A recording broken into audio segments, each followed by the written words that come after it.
নমস্কার, আমি সুস্মিতা। সুন্দরবন কুকিংয়ে আপনাদের সবাইকে স্বাগত জানাই।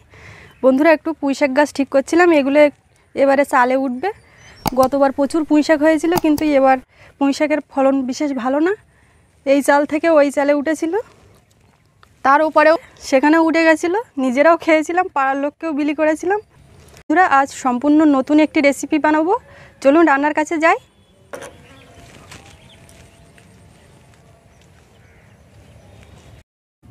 রান্নার কাছে চলে এসেছি, আর আজ আমি বানাবো সম্পূর্ণ নতুন ধরনের পিঠা।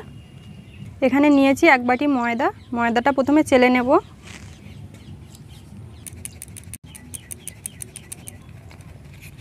এখানে 250 গ্রাম ময়দা আছে, আর একটু ময়দা একটা বাটিতে তুলে নিচ্ছি, পরে লাগবে।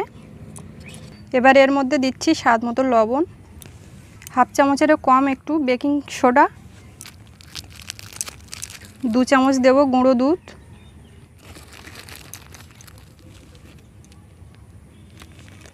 শুকনো উপকরণগুলো ভালো করে মিশিয়ে নেব।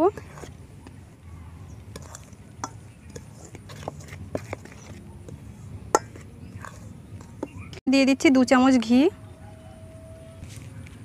এখন সবগুলোকে ভালো করে হাত দিয়ে মেখে নেব।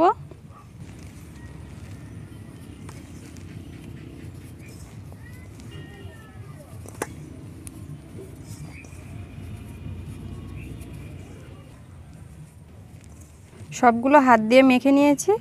এখন এর মধ্যে দুধ দেব, অল্প অল্প করে দুধ দেব, আর একটা ডো বানিয়ে নেব।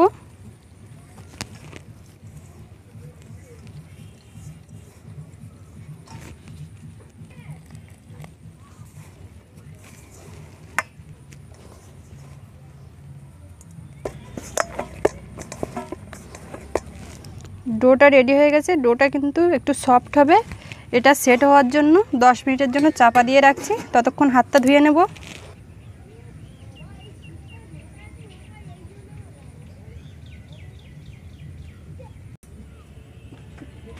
এবার ঢাকাটা খুলবো। দেখুন অনেকটাই সফট হয়ে গেছে। আবারও একটু হাত দিয়ে মেখে নিচ্ছি।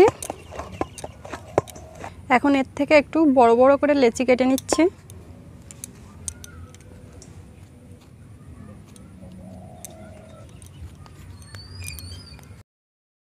এখন এই লেচিগুলো বেলে নেব।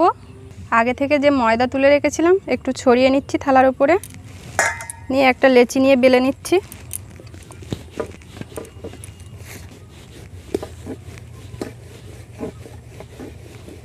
দেখুন এরকম পুরুত্ব হবে, বেশি পাতলা না আর বেশি মোটাও না। এখন এই রুটি থেকে একটা ঢাকনি নিয়েছি, এইটা দিয়ে সবগুলো একই মাপে কেটে নেব।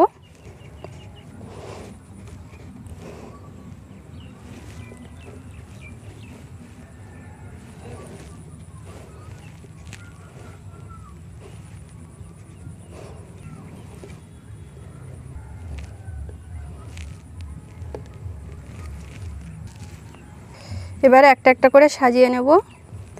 একটা দেওয়ার পরে তার উপরে একটু দুধ লাগিয়ে দেব। হাফ পর্যন্ত আরেকটা দিয়ে দিলাম, দিয়ে তার উপরও দুধ দিয়ে দিচ্ছি, দিয়ে আবারও একটা দিয়ে দিলাম। প্রত্যেকটা এরকমভাবে দুধ দিয়ে দেব আর দিয়ে দেব।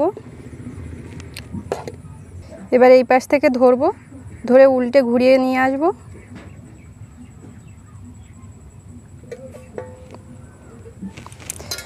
এবার ছুরি দিয়ে মাঝখান দিয়ে কেটে নিচ্ছি। হাতে নিয়ে দেখুন একটা গোলাপ ফুলের মতো হয়ে গেছে। এবার গোলাপের পাপড়িগুলো একটু হাত দিয়ে খেলিয়ে দেব।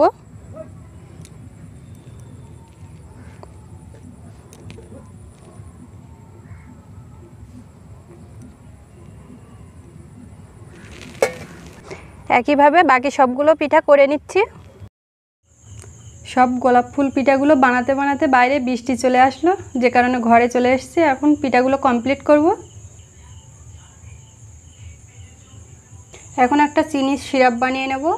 কড়াই দিয়ে দিচ্ছি 1 বাটি পরিমাণ চিনি, দিয়ে দিচ্ছি ওই বাটিরই 1 বাটি পরিমাণ জল,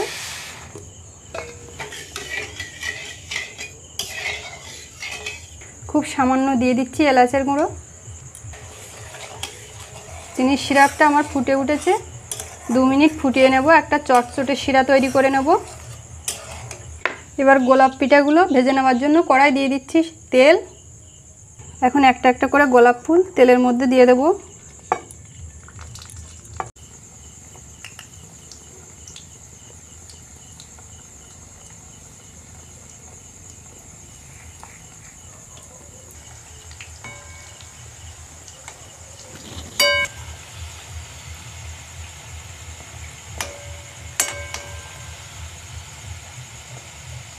ভালো করে উল্টে পাল্টে ভেজে নিতে হবে লাল লাল করে। ভালোভাবে ভেজে নিয়েছি, এবার উঠিয়ে নিচ্ছি।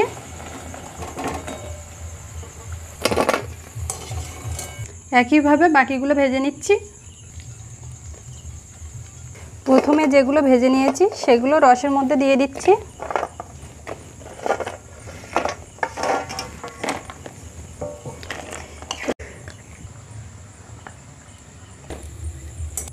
রেডি হয়ে গেছে আমার রসে টইটুম্বুর গোলাপ ফুল পিঠা বা গোলাপ মিষ্টি। আজকের এই রেসিপিটি আপনাদের কেমন লাগলো অবশ্যই আমাকে কমেন্ট করে জানাবেন, আর লাইক শেয়ার করতে ভুলবেন না। আর অবশ্যই আমার চ্যানেলটি সাবস্ক্রাইব করে আমার পাশে থাকবেন। সবাই ভালো থাকবেন, দেখা হচ্ছে পরের ভিডিওতে। আর এত সময় সাথে থাকার জন্য সকলকে অনেক অনেক ধন্যবাদ।